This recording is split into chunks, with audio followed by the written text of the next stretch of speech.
Welcome to our weekly console loop where we get you up to date on the latest video game announcements. In our leading topics, Madden 23 franchise players face a save corruption issue, and CD Projekt decided to settle in their Cyberpunk 2077 lawsuit.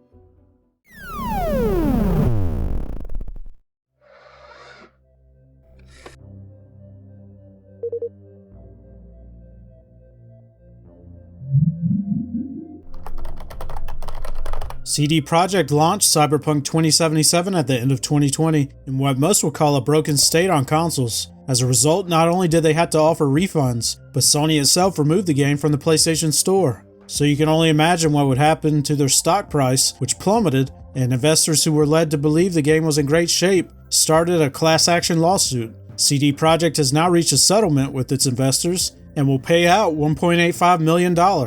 To be eligible, you will have to have purchased shares between January 16th and December 17th, 2020, and will be compensated 49 cents per share. Honestly, that's a pretty terrible price considering the company was worth $31 a share back in 2020 and is currently only worth $7 a share. I still haven't played the copy that I picked up with the free steelbook for only $20, but our team member David did and he wasn't impressed, especially with a glitch that he came across that caused the game to turn into a slideshow on his PS5. Rather than the rough start, I'm more disappointed that the multiplayer was cancelled because a co-op mode would have done the game wonders.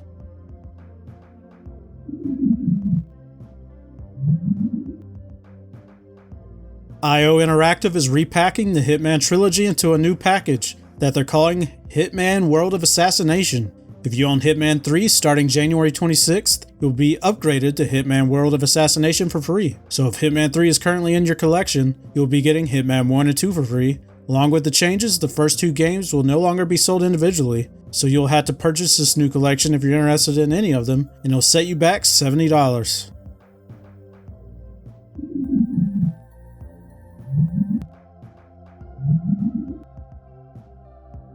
Back in 2016, a System Shock remake hit its Kickstarter goal of $900,000 with an estimated delivery of 2017.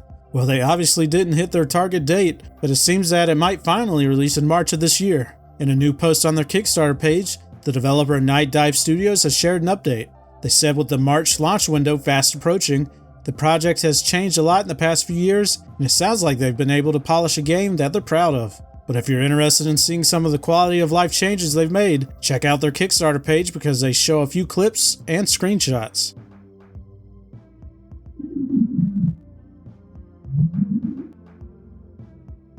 The developers that helped make Halo Infinite, Minecraft, Fallout 76, and others have been purchased by the Chinese company NetEase. NetEase's president Simon Zhu went on to say that they're committed to creating an environment that allows them to thrive and operate independently as a game studio. It's kind of surprising that Microsoft didn't purchase the studio themselves considering how much of their games they've contributed to.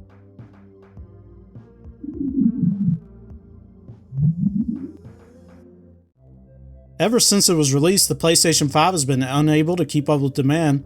Well, in December, not only did supply improve, but it was the biggest month ever for PS5 console sales.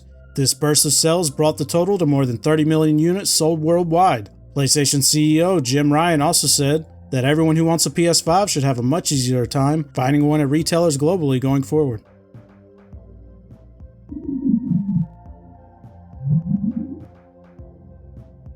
Our featured trailer this week is the Witchfire official NVIDIA DLSS 3 gameplay trailer. While this trailer is meant more as an NVIDIA showcase, I'm featuring this one because it shows off more gameplay of Witchfire, which is definitely on my list of games to check out this year.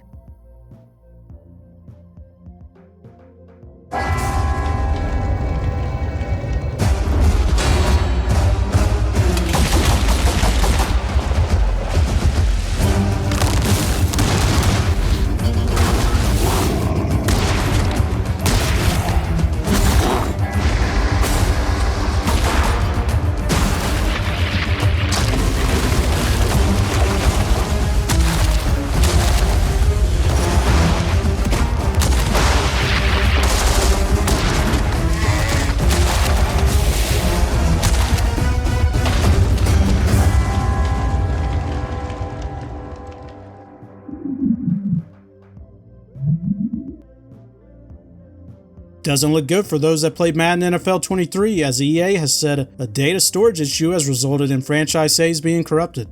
For those that access the franchise server between December 28th and 29th and received an error, well, it turns out your save file was corrupted as a result. EA has said that they're actively working on restoring some game files via backups, but up to 60% are not recoverable.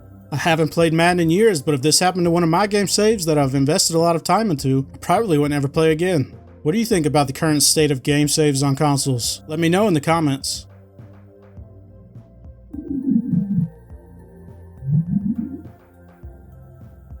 Thanks for watching. Please like, subscribe, and tune in later for even more video game announcements.